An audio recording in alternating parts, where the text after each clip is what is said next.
Buenos días, bienvenidos a esta segunda parte de nuestra charla sobre la pastoral del duelo básica. Estamos sintetizando el libro de Padre Matteo Bautista, Pastoral del Duelo.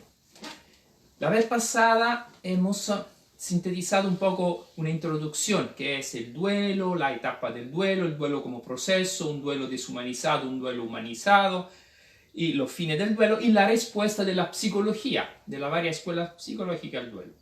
Hoy vamos a ver el duelo como el analfabetismo de la muerte, el tema, el contexto, la cultura en que vivimos. Vivimos en un analfabetismo de la muerte, entonces el duelo es naturalmente un duelo patológico, lo que vivimos, no lo sabemos vivir, y la respuesta de la razón, como los paganos daban respuesta al duelo, es la respuesta de la fe, o de la fe y la razón juntas, como la persona de fe en el pasado han dado respuesta al duelo. La próxima vez, será la última, será la respuesta de la pastoral católica al duelo. Entonces empezamos con el tema cultura, muerte.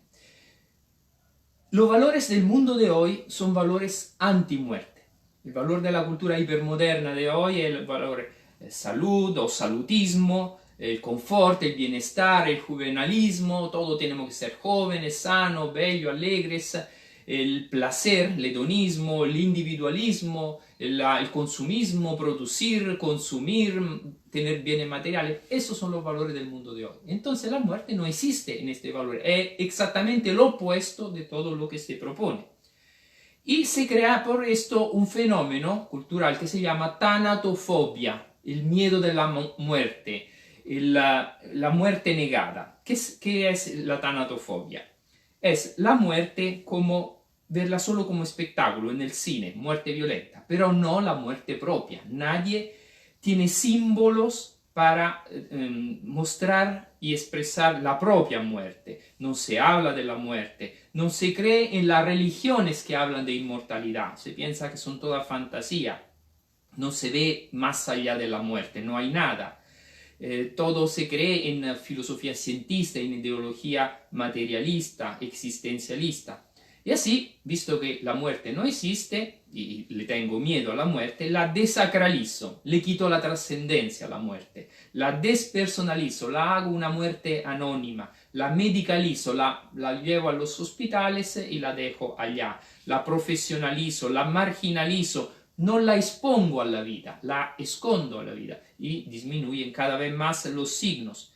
Es una muerte molesta, es una muerte exorcizada, una muerte tabuizada, una muerte desritualizada, una muerte descomunitarizada, dice Padre Matteo, una muerte deslutada, una muerte que se viste de negocio, es más una muerte para la pompa fúnebre, para los negocios, y no una muerte verdaderamente vivida. Es un miedo de caer en la nada, la muerte es un miedo de dejar de ser, un miedo de caer en un abismo profundo, infinito.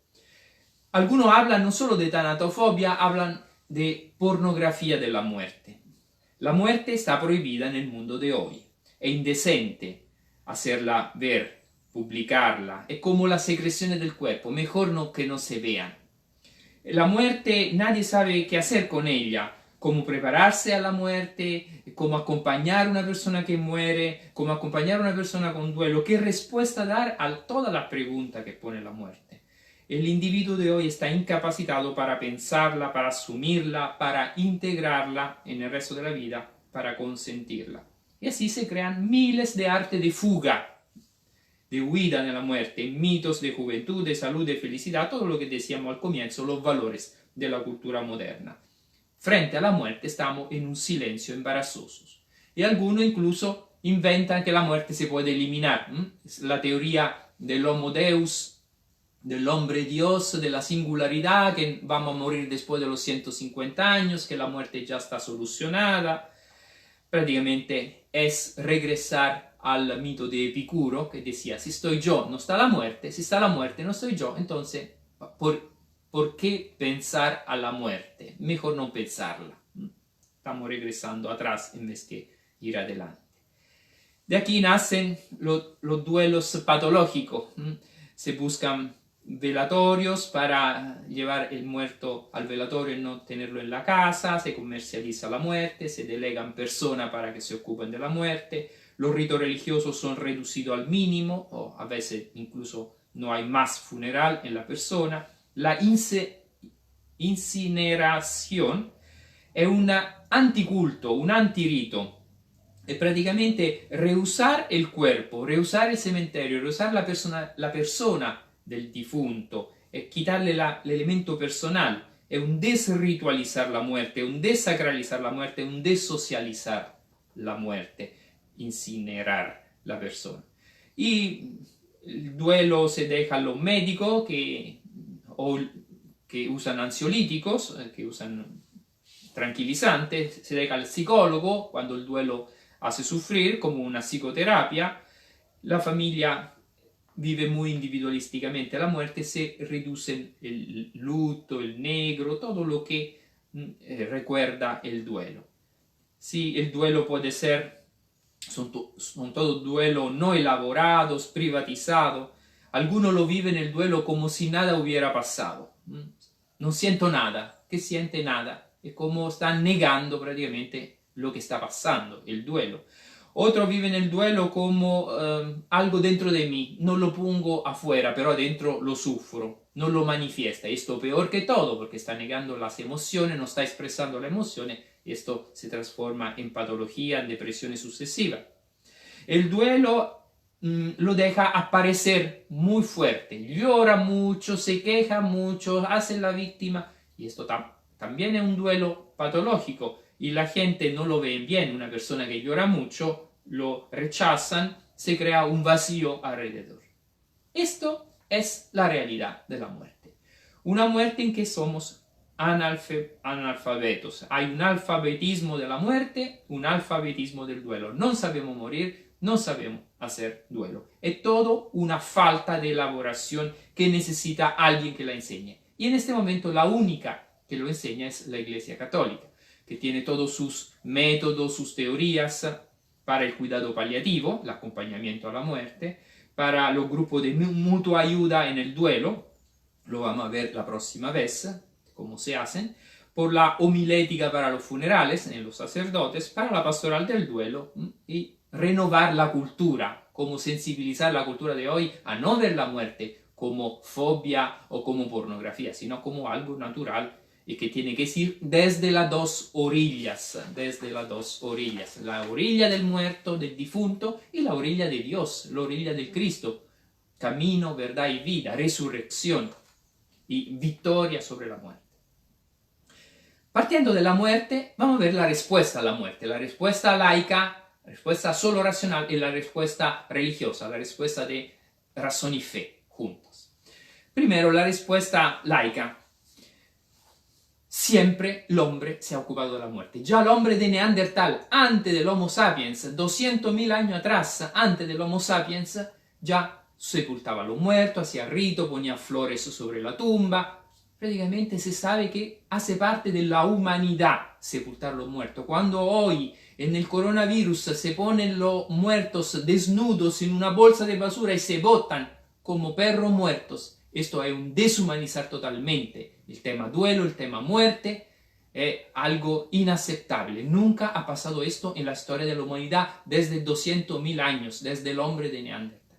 El hombre necesita hacer rito, necesita hacer duelo, necesita ritualizar la muerte. 3.000 años atrás los egipcios hacían duelo, hasta construían pirámides inmensas. 2.500 años atrás los sumeros escribían poemas, el poema de Gilgamesh, sobre la muerte de un amigo, el lamento de Lisin, sobre la diosa que le murió el hijo.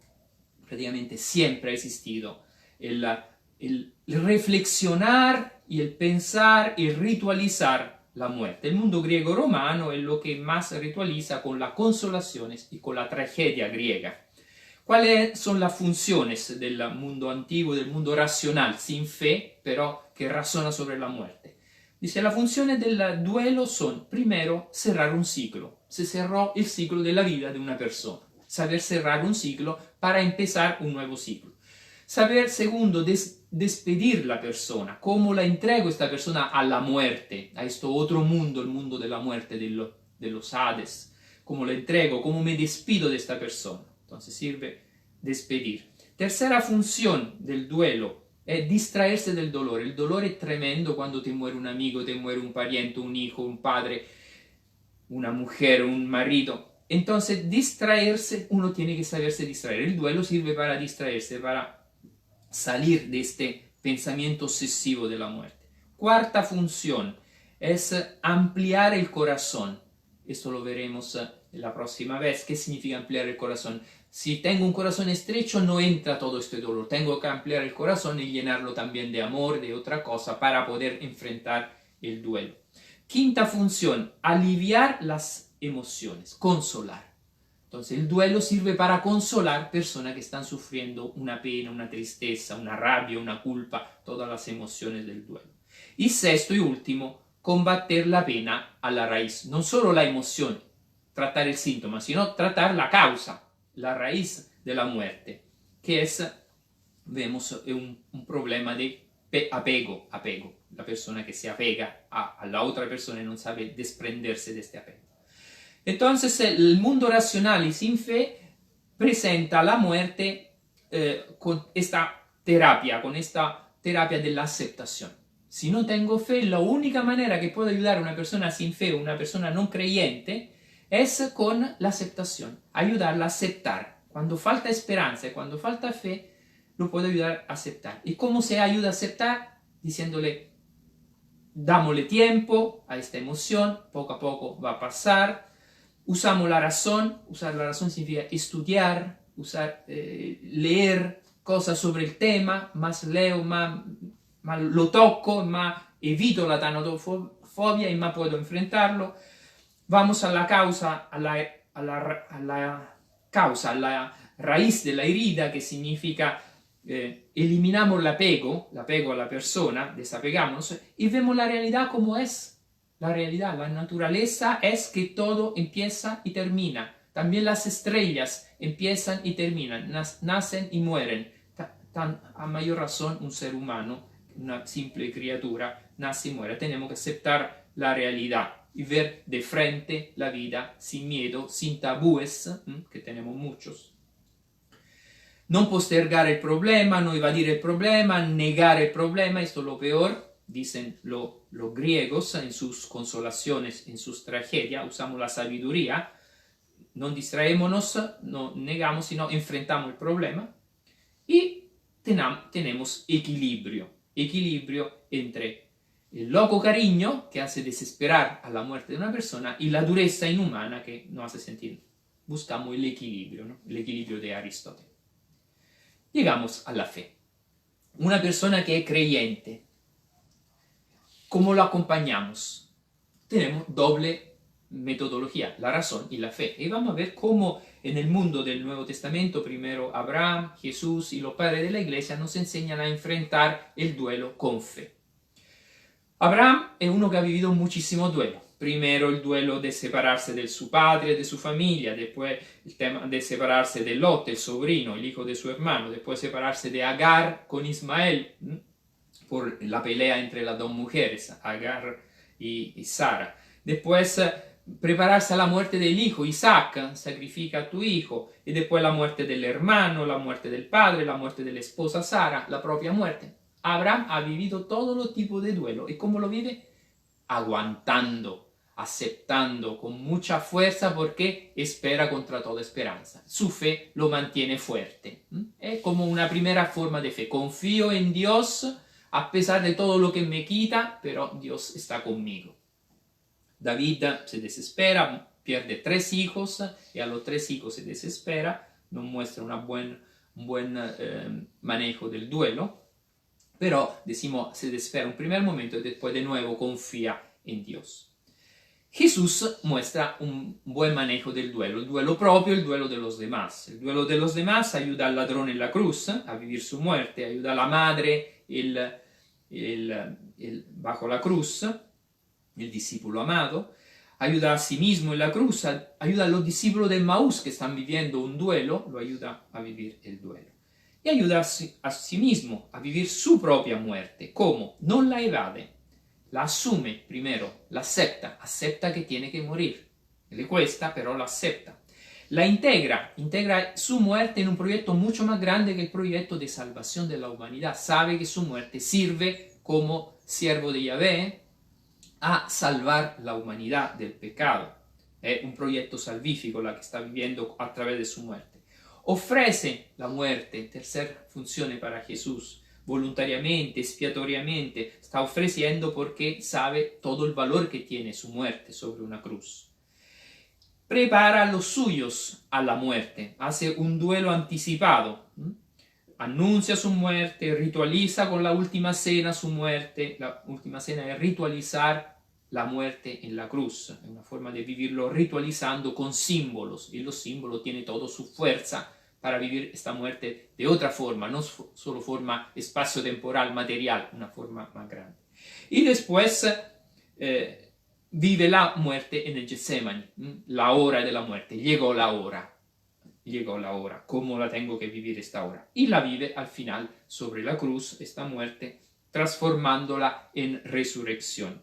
Padre, en tu mano encomiendo mi espíritu, y sabe que todo esto se va a transformar en resurrección. No es un adiós, sino un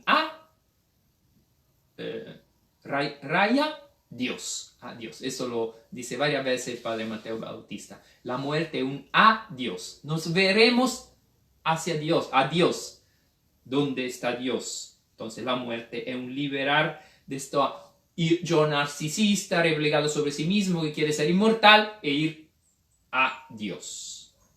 Esta es la muerte de Jesús, una muerte sumamente madura, llena de fe, llena de esperanza, llena de aceptación, de integridad, de protagonismo, una muerte de protagonismo, la vive como protagonista. Yo veo paciente con gran fe que vive la muerte en el hospital con protagonismo y con paciencia sobre la cruz. Esta se llama la muerte desde las dos orillas que ha tomado la Iglesia como modelo para vivir bien la muerte. La orilla del enfermo, del difunto, es la orilla de la persona que muere, que no queda solo como un objeto de mi mente, un objeto de mi recuerdo, no. Es una persona que vive en Dios, es una persona que vive de su fe, por su esperanza en la inmortalidad. Entonces, de un lado, sí, vive en mi recuerdo, en mi corazón, en sus obras que deja en esta tierra, es una orilla, pero de la otra orilla vive en Dios, vive personalmente con su persona, íntegra, gloriosa, junto con Dios, en Dios y para Dios. Esta es la muerte desde las dos orillas, la muerte vencida, donde no habrá muerte ni duelo, como dice Apocalipsis. Y vemos, después de Abraham y Jesús, los padres de la iglesia, y con esto concluimos hoy. Algunos padres de la iglesia, cómo enseñan a vivir la muerte con fe y razón juntas. El primero es San Cipriano, ha vivido muchos duelos complicados. Primero en el 250, toda la muerte por la persecución de Decio, muchísimos cristianos que eran matados por la persecución. Y después la muerte del 251 al 254 por una pandemia, se llamó la pandemia cipriana porque San Cipriano la describió. Entonces muchísima muerte, los cristianos decían, ¿por qué los cristianos, los creyentes tienen que sufrir y morir igual que los gentiles? Y así contesta San Cipriano para consolar y para dar una razón. Dice, lo importante es la esperanza. San Cipriano pone en el centro la esperanza, la respuesta de la esperanza. Tenemos que esperar en el futuro, dice. Nosotros aquí somos solo peregrinos en la tierra. Tenemos una gloria predestinada para nosotros que nos espera en el cielo. Tenemos una patria en el cielo. Entonces, y esperamos un día de abrazar a nuestros seres queridos, a nuestros difuntos, en esta patria, en el cielo. Lo podremos abrazar de nuevo. No son perdidos, sino son llamados antes. Esta es la razón de la esperanza. Esta es la manera de vivir la muerte con esperanza. La persona no está perdida, el muerto no está perdido, sino vive en Dios. Y cada vez que lloramos de manera desconsolada, dice San Cipriano, estamos dando ocasión a los paganos para ridiculizarnos y para escandalizarnos. Es un antitestimonio. No se puede llorar, pero no desconsoladamente, no de manera excesiva. Esto frente a una epidemia como estamos viviendo hoy. San Basilio le murió la mamá, también aguantó, estamos en el cuarto siglo, con la fe, dice, la fe me permite de aguantar este dolor inmenso de perder mi mamá. La confianza en Dios es mi arma. San Paulino de Nola también lucha con la fe contra dos grandes duelos que vive en su vida. El primero, le muere el hijo de 9 años, y el segundo, le muere la mujer joven de parto.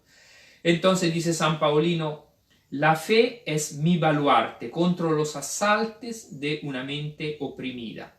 Y además tengo el apoyo fraterno, la comunidad. Y esto lo he visto tantas veces en la comunidad neocatecumenal, cómo la comunidad se pone alrededor de la persona que está viviendo un duelo para consolarla, para darle fuerza, para apoyarla.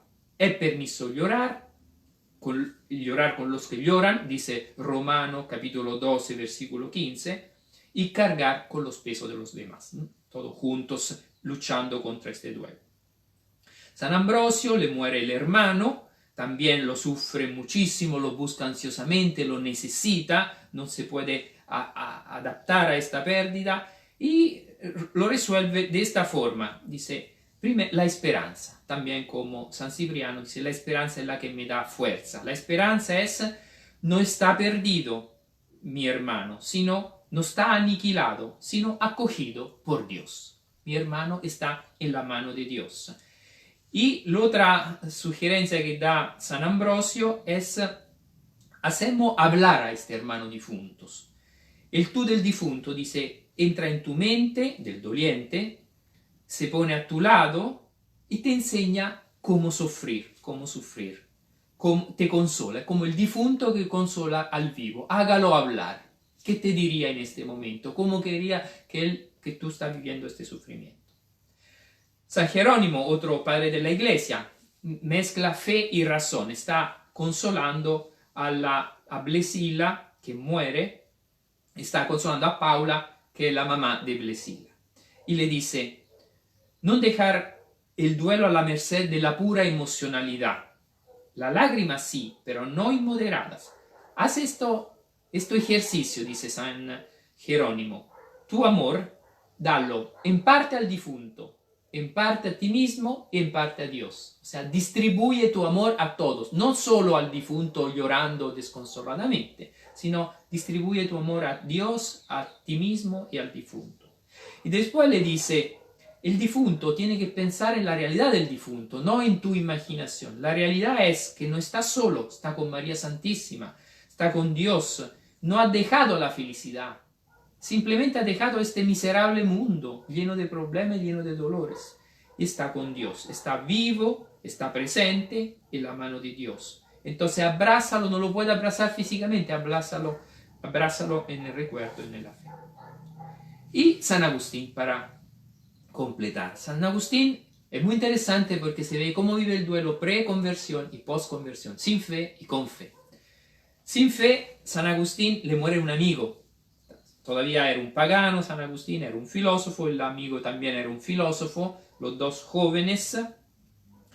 El amigo no creyente, maniqueo, San Agustín no creyente y no puede aceptar. Está en una crisis tremenda Agustín, maniqueo, porque está en un hastío de la vida. Está con síndrome postraumática, total. Temor de la muerte, pesadillas, no quiere vivir, ¿cómo puedo seguir viviendo? Dice, esta muerte se ha encarnizado y se roba la vida de los jóvenes, como no tiene más sentido la vida. Hasta que intuye la causa de su dolor. La causa de mi dolor era el apego a mi amigo. Es como, yo pensaba como que mi amigo no hubiera nunca de morir, tuviera que vivir eternamente. Me había apegado a algo como si fuera inmortal. Entonces, allá descubre por primera vez quién lo convierte a Agustín. No es San Ambrosio, no es la mamá. Quien lo convierte es la muerte. San Agustín entiende por primera vez que una amistad tiene solo sentido si es una amistad en Dios. Y allá parte toda la conversión, el resto de la conversión de San Agustín. Cuando le muere la madre, San Agustín tiene 33 años, ya está bautizado, la vive con mucha fe, cree en la inmortalidad, sufre, llora, pero cree y esto le da mucho consuelo. Y cuando le muere el hijo, a Deodato, el hijo de la concubina, a Deodato tenía 18 años, praticamente lo vive con una gran esperanza, non solo con fe, con una gran esperanza. El hijo era un hijo maravilloso, un hijo bueno, se había bautizado el hijo también, después que se había bautizado Agustín, era muy inteligente, muy estudioso, le muere. Él sufre, pero con madurez y gran esperanza dice: el mutuo amor no muere, nadie se pierde.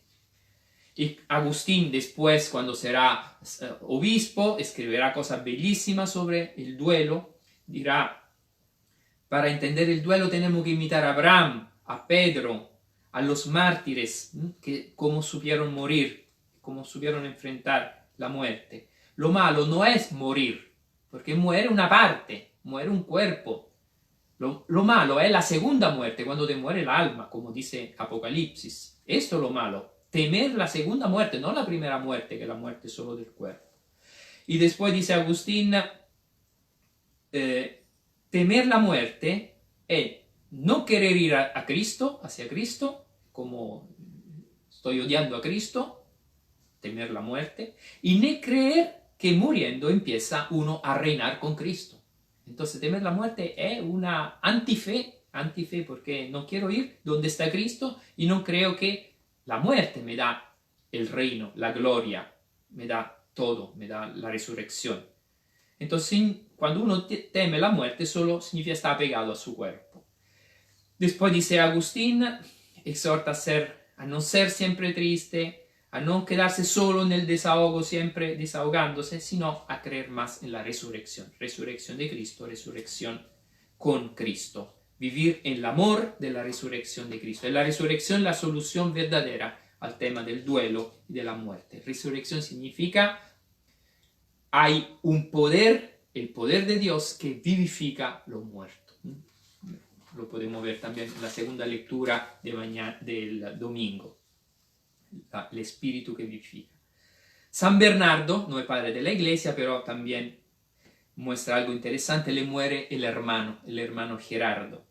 Y él se desespera.